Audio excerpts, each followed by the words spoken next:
오늘 우리 하나님의 말씀 누가복음 1장 46절부터 55절까지 말씀입니다. 제가 가진 성경 신약성경 87페이지 누가복음 1장 46절부터 55절까지 말씀입니다. 말씀 봉독할 때에 살아계신 우리 하나님의 음성으로 들으시기 바랍니다. 마리아가 이르되 내 영혼이 주를 찬양하며 내 마음이 하나님 내 구주를 기뻐하였음은 그의 여종의 비천함을 돌보셨음이라. 보라, 이제 후로는 만세에 나를 복이 있다 일컬으리로다. 능하신 이가 큰 일을 내게 행하셨으니 그 이름이 거룩하시며 긍휼하심이 두려워하는 자에게 대대로 이르는도다. 그의 팔로 힘을 보이사 마음의 생각이 교만한 자들을 흩으셨고 권세 있는 자를 그 위에서 내리치셨으며 비천한 자를 높이셨고 줄이는 자를 좋은 곳으로 배불리셨으며 부자는 빈손으로 보내셨도다. 그 종 이스라엘을 도우사 긍휼히 여기시고 기억하시되 우리 조상에게 말씀하신 것과 같이 아브람과 그 자손에게 영원히 하시리로다 하니라. 아멘. 샬롬. 샬롬. 우리 한 번 더 환한 얼굴로 우리 주변 분들 축복합시다. 하나님께서 우리를 사랑하십니다.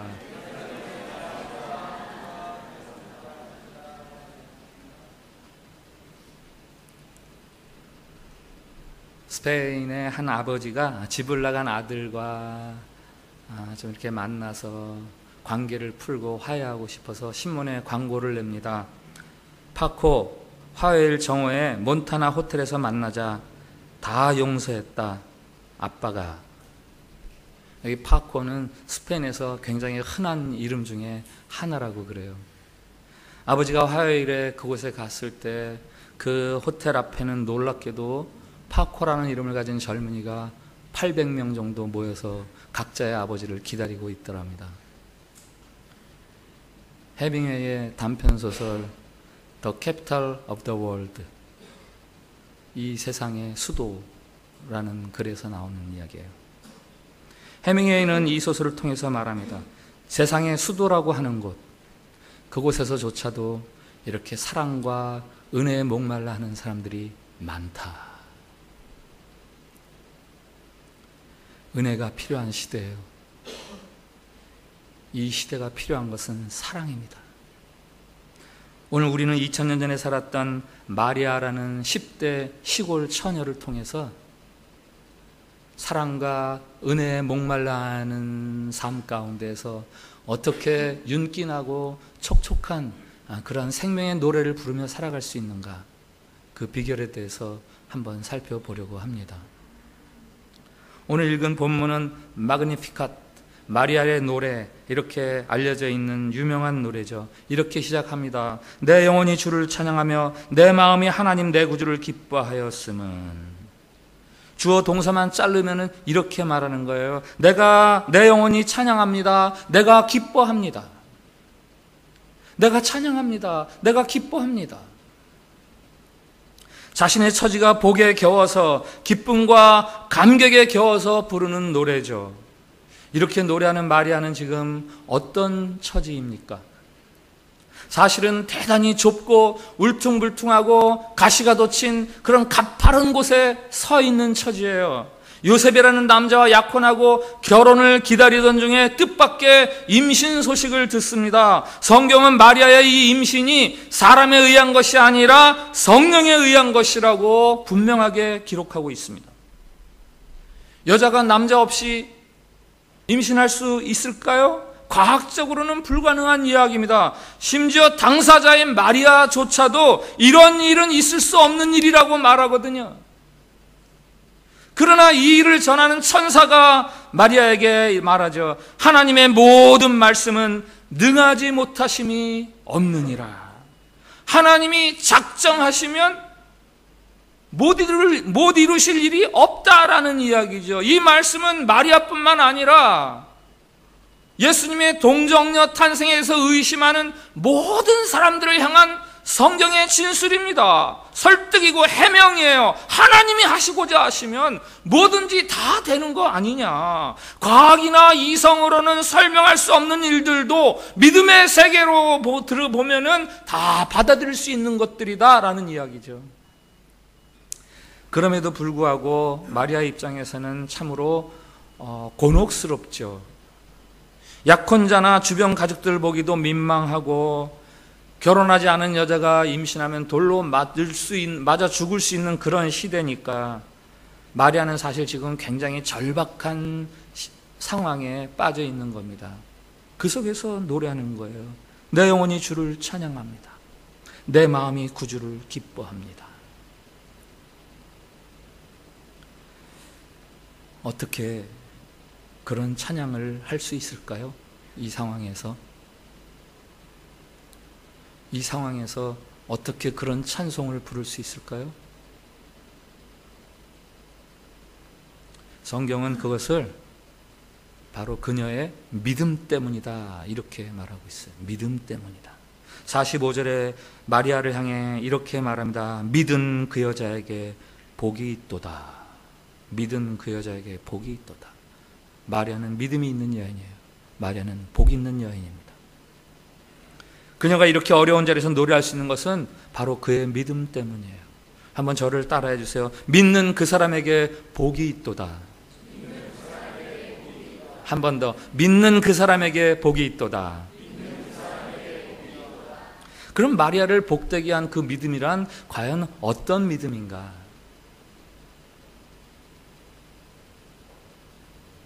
마리아는 하나님의 뜻을 알았을 때에 자신의 삶을 그 뜻을 이루기 위한 제물로, 순종의 제물로 드린 믿음입니다. 내가 찬양합니다, 내가 기쁩니다 할 수 있는 간격은 하나님의 뜻에 순종하는 자들에게 주시는 하나님의 선물이에요. 마리아가 자기의 임신을 알린 천사에게 이렇게 말합니다. 주의 여정이 오니 말씀대로 내게 이루어지이다. 돌로 맞아 죽을지도 모르겠지만, 주변에 오해를 받아서 난처한 처지에 있을지도 모르겠지만, 하나님의 뜻이라면 제가 순종하겠습니다. 저를 사용해 주십시오. 바로 이런 믿음이 곤경 중에서도 노래할 수 있게 하는 비결이라는 거죠. 특별히 오늘 48절에 노래합니다. 그의 여정에 비천함을 돌보셨음이라. 보라, 이제 후로는 만세에 나를 복이 있다 일컬으리로다. 나를 향한 이 계획은 나를 궁지에 몰려고 나를 어렵게 하려고 하는 하나님의 계획이 아니라 나를 영원토록 복 있는 여자로 만드시려는 하나님의 계획이지 하는 그 하나님의 성품에 대한 믿음이에요. 그 믿음에 기꺼이 자신의 삶을 내어놓을 수 있는 거죠. 나를 어렵게 하려는 하나님이 아니라 나를 복되게 하시려는 하나님, 그러니까 순종할 수 있는 거죠. 그로부터 약 30년쯤 후에 그의 아들, 누구죠? 아시죠? 예수님. 그의 아들이 십자가의 죽음을 앞에 두고 이렇게 기도합니다. 내 아버지여, 만일 할만하시거든 이 잔을 내게서 지나가게 하옵소서.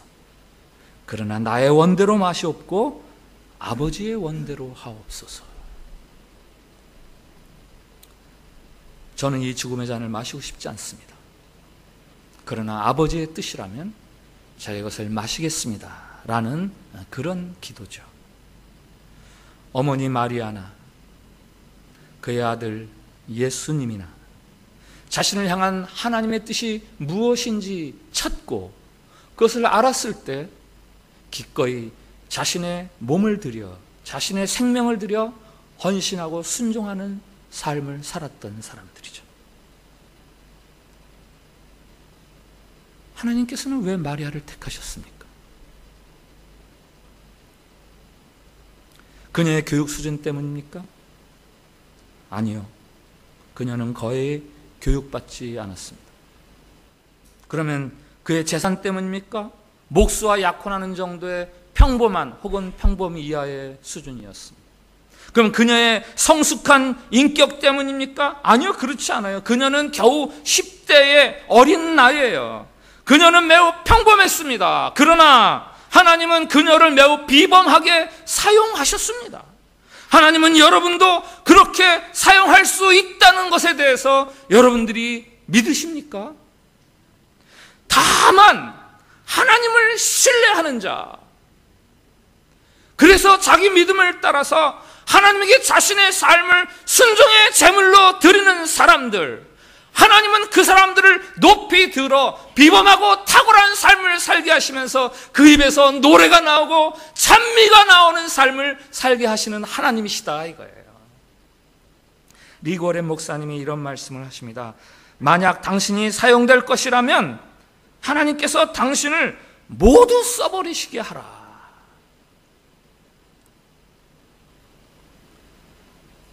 순종하지 못하니까 찬송도 안 나오는 거죠.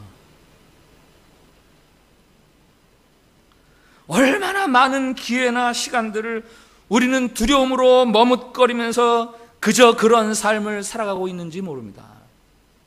얼마나 많은 경우에 하나님께서 우리에게 가라 그러시면 마치 잘 못 알아들은 것처럼 잘하고요 그러면서 우리는 모른 척 하는지 모릅니다. 얼마나 많은 경우 하나님께서 나는 너를 원한다 라고 말씀하시는데 우리는 딴청 피우면서 누구를 원하신다고요? 이렇게 회피하고 있는지 모릅니다. 여러분은 마리아가 자신에게 벌어질 일에 대해서 두려워했다고 생각하세요? 네, 마리아는 두려워했습니다. 이 일이 두려웠어요. 자신이 받을 비난에 대해서 두려웠고, 다른 사람들이 할 오해에 대해서 두려웠고, 내가 이 상황을 어떻게 다뤄야 할지 답답했습니다. 이 일로 내 인생에 어떤 변화가 나타날지 막막했습니다. 가브리엘 천사가 이렇게 말하잖아요. 마리아야, 무서워하지 말아라. 마리아는 분명히 이 상황이 두려웠어요. 순종은 여러분이 두려워하지 않았다라는 의미가 아닙니다. 두려움에도 불구하고 앞으로 나아가는 것을 말하는 거예요. 그러나 두려워하는 마리아에게 가브리엘 천사가 계속해서 이런 말씀을 하죠. 내가 하나님의 은혜를 입었느니라. 하나님의 은혜가, 하나님의 능력이 여러분이 두려워하는 바로 그 일을 통해서 여러분에게 임한다는 사실에 대해서 여러분은 알고 계세요? 여러분이 망설이고 여러분이 딴청 피우고 못 들은 척하는 그 일을 통해서 하나님의 은혜가 준비되어 있다는 것에 대해서 알고 계시냐고요. 마리아가 찬양합니다. 내가 기쁩니다. 내가 노래할 수 있습니다. 이유는요, 그가 두려웠지만 순종했기 때문이에요.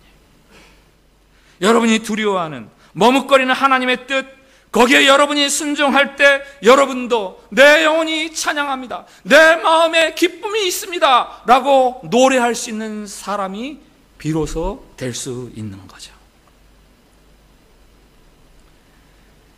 마리아의 믿음은요, 지금 이 상황이 나를 향한 하나님의 사랑의 행위요 은혜와 긍휼의 사건이라는 것에 대해서 믿었어요.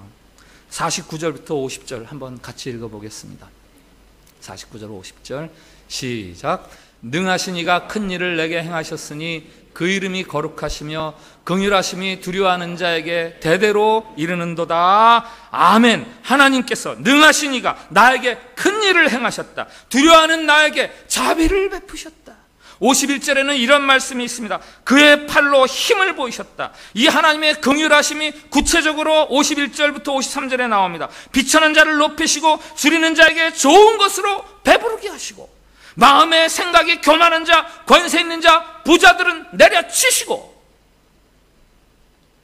하나님은 겸손하고 가난한 마음, 낮은 자세로 살아가는 사람들을 존귀하게 대해주십니다. 하나님, 나는 내 힘으로 살아갈 수 없습니다. 하나님의 도우심이 필요합니다 라고 살아갈 수밖에 없는 하찮은 사람들, 그들에게 하나님의 은혜와 사랑을 베풀어 주세요. 반대로 하나님의 필요성을 인정하지 않고 내가 제일이지, 나 스스로 할 수 있어, 내 힘으로 살아갈 수 있는 사람이야 라는 사람들은 하나님이 내려치신다는 거예요.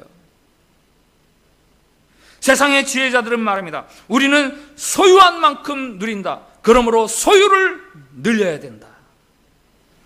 그러나 복음은 이 세상에 그런 지혜를 뒤엎습니다. 하나님의 사랑과 하나님의 능력을 알게 될 때에 세상을 살아가는 우리들의 방식이 대전환이 일어나는 거예요. 여러분들이 어렵고 힘든 가운데, 두려운 가운데서도 노래할 수 있는 비결, 그것은 소유를 늘려서가 아닙니다. 하나님의 사랑과 은혜를 알게 될 때 여러분들의 삶의 방식이 완전히 바뀌게 돼요. 세상에서의 내 지위가 낮아서 살맛이 나지 않고, 좀 더 높이 올라가지 못해서 불만이 생기고, 나보다 높은 사람은 괜히 시기가 나고 질투가 나고, 그 앞에 서면 질투하면서도 괜히 쪼그라드는 인생. 나의 수입, 나의 지위가 나를 평가하는 거 아니죠. 가난, 질병, 실패, 고난, 그것들 때문에 우리의 마음도 같이 비참해질 필요가 없습니다. 반면에 인생의 높은 곳을 다닐 때 마찬가지죠. 멀미는 낮은 골짜기에서 멀미 나잖아요. 높은 곳에 올라가면 멀미 현상이 생깁니다. 높은 곳에 설 때 우쭐해지고 괜히 으쓱해지면서 하나님을 무시하게 되고 자기가 제일이라고 생각되면서 그때 인생 멀미 현상이 일어나는 거예요. 내가 어느 자리에 있든 나에게는 하나님의 은혜와 긍휼이 필요한 사람, 하나님이 언제나 나에게 은혜와 긍휼을 베풀어 주시는 분, 하나님께서 나를 얼마나 귀하게 여겨주시는지, 나를 얼마나 사랑하고 계시는지 하는 그 평가가 자신에 대한 참된 평가일 때, 그때 비로소 노래가 나오고 찬송이 나오고 기쁨을 회복할 수 있다.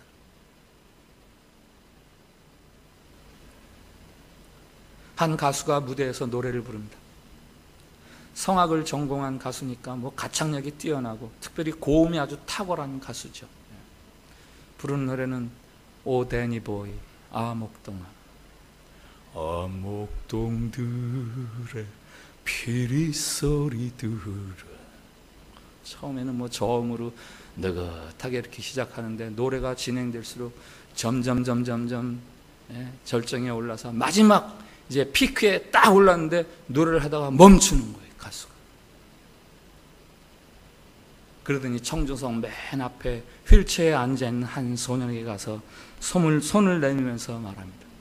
네가 내 손을 잡아줘야 내가 이 노래 이 부분을 부를 수 있을 것 같다. 그 아이가 손을 잡아주죠. 그 노래의 절정을 노래합니다. 나 항상 오래 여기 살리라. 이 광경을 보고 작가 이철환 씨가 내가 내 손을 잡아준다면 이라는 글을 썼습니다. 한 유명 가수의 그 작은 행동 하나가 휠체어에 앉아 절망하며 살아갔을지도 모를 한 소년에게 얼마나 큰 용기와 힘이 되었겠는지. 여러분, 우리 하나님이 바로 그런 하나님이세요.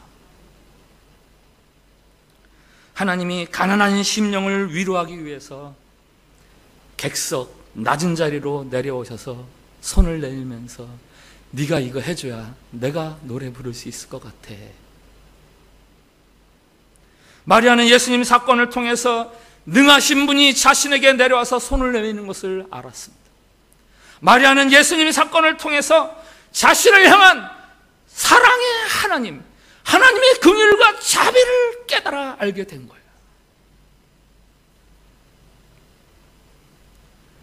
미천한 여인의 몸을 통해서 그 아들 예수 그리스도가 이 땅에 태어난 사건, 하나님이 그 큰 손을 낮은 자리에 있는 한 여인에게 뻗으신 사건, 그 사건은 이미 구약에 다 예표되었던 이야기입니다. 그 중에 하나가 법궤 이야기죠. 이스라엘이 출애굽해서 시내산에 머물면서 광야길을 행진할 준비를 합니다. 그때 하나님께서 이스라엘에게 말합니다. 법궤를 만들어라. 싸움을 할 때는 그 법궤 앞에 앞세우고 전투를 하고, 행진을 할 때는 그 법궤를 중심으로 행진을 해라. 법궤는 증거궤, 증거하는 상자 이렇게 불리기도 하지요. 뭘 증거한다는 겁니까? 뭘 증거한다는 거예요? 자신들을 애굽의 노예 생활에서 나오게 하신, 출애굽하게 하신 그 하나님이 지금 우리와 함께 하신다라는 것을 증거하는 상자입니다. 그런데 그 법궤를 만들 때 조각목, 이 다른 말로 하면 아카시아 나무의 일종인데 조각목을 가지고 그 법궤를 만들라 이렇게 이야기하시거든요. 하나님은 왜 법궤를 아카시아 나무로 만들라고 하셨죠? 아카시아 향기가 좋아서일까요? 아카시아가 단단한 나무여서입니까? 아니에요. 아카시아는 그 당시 이스라엘 백성들이 가장 쉽게 구할 수 있는 나무였어요. 가장 구하기 쉬운, 아무 데서나 구할 수 있는 싸구려 나무. 또 하나, 조각목이라고 번역된 쉴타라는 그 말은 가시라는 뜻의 쉬팀에서 파생된 단어입니다. 가시가 있는 나무. 안에서 고뇌와 근심과 불안과 두려움이 이것들이 가시가 되어서 여기저기 터져 나오는 것처럼 그렇게 가시가 된 것들, 그 나무를 가지고 내가 너희들과 함께 있음을 증거해 주시는 증거궤로 사용하신다. 천하에 하나님이 계실 곳이 없어서 조그만 나무 상자 안에 갇혀 계십니까? 그것도 쓸모없고 남을 찌르기 좋아하는, 아니 자신을 찌르는 그 가시나무 안에 그 법궤 없이도 하나님은 이미 스스로 존재하시는 하나님이신다. 하나님이 법궤를 만들라 하신 이유는요, 순전히 이스라엘을 위해서, 이스라엘을 위해서. 광야의 메마른 땅을 행진하며 가다가 힘들 때, 어려운 일을 경험할 때, 전쟁의 두려운 일을 맞닥뜨릴 때, 아, 하나님이 우리와 함께 계시지. 그것을 힘으로 삼으라고, 그것을 격려로 삼으라고. 무슨 그 법궤에서 마법의 힘같이 그냥 뭐 인디아나 존스인가요? 그런 영화에서 그런 게 있었어요. 거기서 무슨 뭐 신기한 광풍이 막 불면서 사람들을 다 쓰러뜨리고 그러느라고 법궤를 만들라는 게 아니죠. 하나님이 너희와 함께 계시다 라는 그것을 깨달으라고. 이스라엘이 그 법궤를 만들어서 어깨에 메고 찬송을 부르면서 나가지 않습니까? 하나님이 우리와 함께 계시네, 우리에게 기쁨이 있네. 아카시아 나무 상자에 갇혀 계신 하나님, 여인의 몸속에 갇혀 계신 하나님, 그 하나님이 오늘 이 땅에 계시는 낮은 자리가 있습니다. 그것은 바로 교회, 성도, 저와 여러분. 마리아가 마지막 54절, 55절에서 노래합니다. 같이 읽겠습니다. 54절, 55절 같이 읽습니다. 시작. 그 종 이스라엘을 도우사 긍휼히 여기시고 기억하시되 우리 조상에게 말씀하신 것과 같이 아브라함과 그 자손에게 영원히 하시리로다. 아멘. 하나님이 긍휼을 베푸시고 기억하시되 아브라함과 그 자손에게 영원토록 그렇게 긍휼을 베풀어 주실 것이다. 이스라엘, 아브라함과 그의 자손, 이게 누구입니까? 예수님을 구주로 믿는 사람, 교회, 바로 저와 여러분. 여러분, 교회는 하나님이 이 땅에 현존하시는 방법이에요. 교회가 완전합니까? 성도인 나의 모습은 어떻습니까? 불완전하고 허물투성이고 내 모습이 나에게조차도 불만족스럽습니다. 땅에서의 교회 언제나 불완전하죠. 손가락질 받을만 합니다. 성도들의 삶은 언제나 흠집투성이입니다. 그럼에도 불구하고 하나님께서는 잡목 아카시아 나무를 통해서 자신의 현존을 알려주시는 것처럼, 비천한 한 여인의 몸을 통해서 자신의 현존을 알려주시는 것처럼, 오늘 불완전한 인간들, 죄인들이 모인 모임, 그 교회, 그 속에서 하나님은 현존하시면서 내가 너희와 함께 계시다고 말씀하고 계신 거예요. 필립 얀시가 교회, 나의 고민, 나의 사랑이라는 책에서 이렇게 말합니다. 하나님께서 우리같이 형편없는 인간들로 교회를 이루신 것은 도박에 가까운 모험이다. 질그릇에 불과한 우리들 안에 하나님이 살기로 작정하셨다. 그것은 인류가 하나님께서 받을 수 있는 최대의 격려요 영광이다. 질그릇 같은 우리 안에 하나님이 계시기로 작정하셨으니 이것이야말로 우리가 받을 수 있는 최대의 격려요 최대의 영광이다 라고 말하는 거예요. 저와 여러분 안에 계신 하나님, 저와 여러분 안에 함께 계시는 하나님, 그 예수 그리스도를 통해서 보여주시는 하나님의 사랑, 그것에 대해서 기억하십시오. 교회 안에 계신 하나님의 은혜, 그것에 대해서 기억하십시오. 교회는, 성도는, 우리는, 저와 여러분은 하나님이 이 땅에 현존하시는 성육신의 실체. 이 사실이야말로 우리들에게는 엄청난 격려요, 엄청난 영광인 거죠. 마리아가 기뻐서 감격하며 노래하듯 이제는 우리도 그럴 수 있습니다. 아, 우리가 이렇게 영광스럽다니.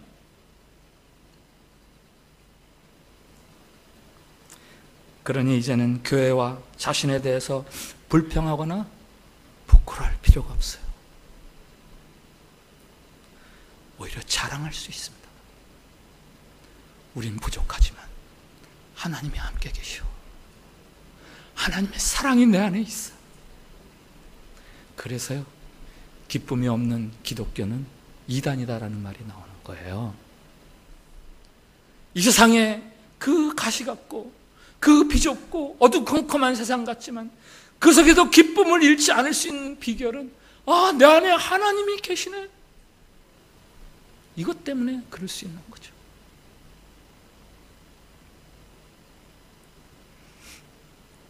여러분이 제일 좋아하는 찬송은 어떤 찬송이에요? 그거 같이 부르죠.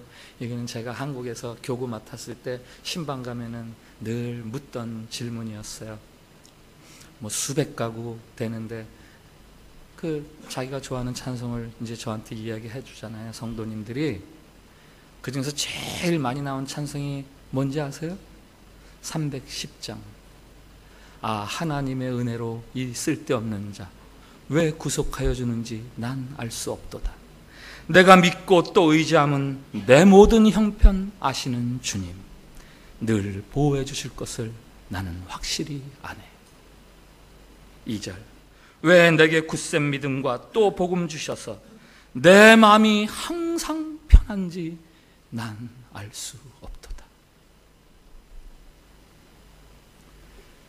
이 찬양을 지은 다니엘 웹스터 휘틀이라는 사람은 미국의 남북전쟁 당시에 이쪽 오른팔을 잃어버린 사람이에요. 지체장애자죠. 여러 직업을 전전하지만 적응이 안 되죠. 어렵습니다. 자신이 실망스럽고 자신의 인생이 비관적입니다. 그러다가 무디 목사님 부흥 집회에 참석해서 예수 그리스도의 사랑을 깨달아 알았어요. 자신을 사랑하는 하나님의 사랑을 깨달아 알게 되었습니다. 아, 내 삶이 이게 얼마나 복에 겨운 삶인지. 그래서 그가 이 찬양을 지은 거예요. 그리고 무디 목사님 가는 집회마다 그가 이 찬양을 부르는 겁니다. 오른팔이 없는 상태에서. 아, 하나님의 은혜로 있을 데 없는 자 왜 구속하여 주는지 난 알 수 없도다.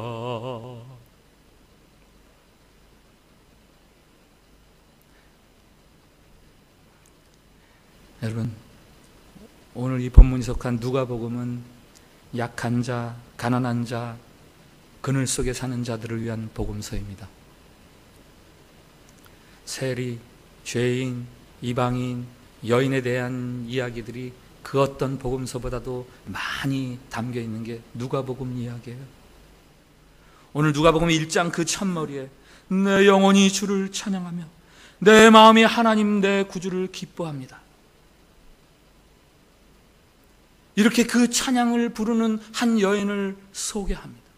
어떤 여인입니까? 두렵고 답답한 상황에서 어떻게 해야 될지 모르는 난처한 상황에 처한 한 여인, 그 여인을 소개하면서 이 누가복음을 읽는 독자들에게 이야기하는 거예요. 여러분의 삶이 답답합니까? 절망스럽습니까? 비관적입니까? 여기 그럼에도 불구하고 노래하며 살아가는 사람이 있습니다. 그럼에도 불구하고 여기 기쁨을 잃지 않는 한 여인이 여기 있습니다.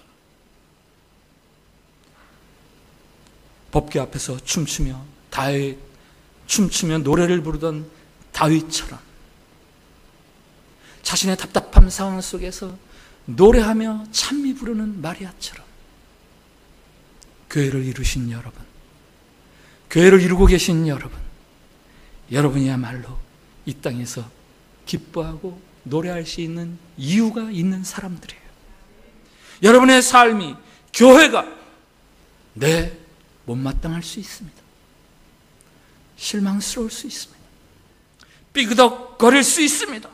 그럴지라도 예수님을 통해서 우리 가운데 임하시는 그 하나님의 사랑을 깨닫기 시작하는 자리가 바로 교회입니다. 교회는 예수님을 위해서 이제는 여러분의 삶을 사용하십시오, 제가 여기 있습니다 하고 순종하는 여러분의 삶을 시작할 수 있는 자리가 바로 교회입니다. 바로 그것이 메마른 세상을 노래하며 기뻐하며 살아가는 비결이고요. 우리 일어나서 함께 찬양할까요? 하나님의 그늘 아래 내 모든 것 다 내려놓고.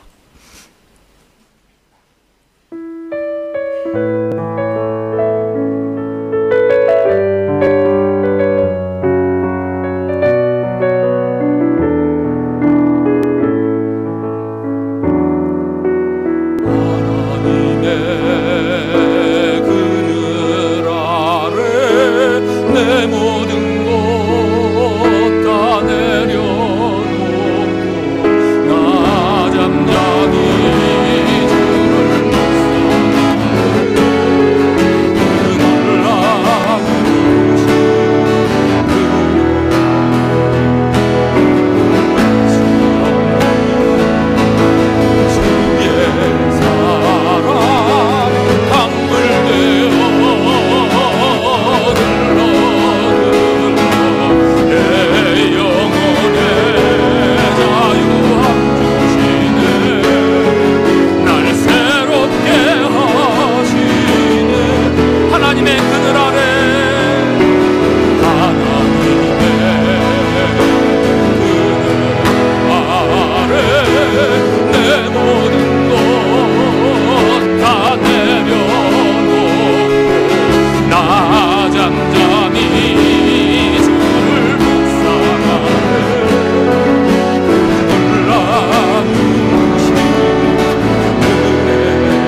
빼앗기지 않을 찬양과 기쁨을 채워 주시옵소서. 주님, 하찮은 마리아를 택하시듯 우리를 택하시어 주님의 거처 삼으시니 감사합니다. 주님, 두려움 중에도 헌신한 마리아처럼 우리도 순종하니 나를 받으옵소서. 우리 저 기도문 한번 같이 기도하는 마음으로 읽겠습니다. 시작. 주님, 우리의 입술에 무엇에도 빼앗기지 않을 찬양과 기쁨을 채워주시옵소서. 주님, 하찮은 마리아를 택하시듯 우리를 택하시어 주님의 거처 삼으시니 감사합니다. 주님, 두려움 중에도 헌신한 마리아처럼 우리도 순종하오니 나를 받으옵소서. 아멘. 여러분 각자 여러분의 기도를 자유롭게 드리시기 바랍니다. 기도하겠습니다. 우리 영혼이 주를 찬양하며 우리 마음이 주를 기뻐합니다. 부족하고 연약한 우리를 긍휼히 여기시고 거룩한 교회로 불러주시니 감사합니다. 주의 팔로 힘을 보이사 비천한 우리에게 구원의 큰 일을 나타내 보여주시니 감사하고 놀라운 영광의 도구가 되게 해주시니 더더욱 감사드립니다. 주님, 우리에게 오시옵소서. 메마른 삶을 살아가는 우리를 불쌍히 여기시어 마르지 않는 영원한 찬양과 기쁨이 황량한 삶의 한복판에서도 넘쳐 흐르도록 우리에게 임하여 주시옵소서.